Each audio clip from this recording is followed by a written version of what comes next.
किं शेषं पद्मनाभं च कम्बलं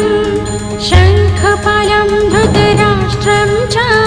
तक्षकं कालियं तथा एतानि नवनामानि नागानां च महात्मनं सायंकाले पठि नित्यं प्रातः काले विशेषतः तस्य विषभयं नास्ति सर्वत्र विजयी भवेत्। अनन्तं वासु किं शेषं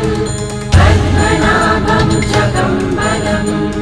शङ्खपालं धृतराष्ट्रं च तक्षकं कालियं तथा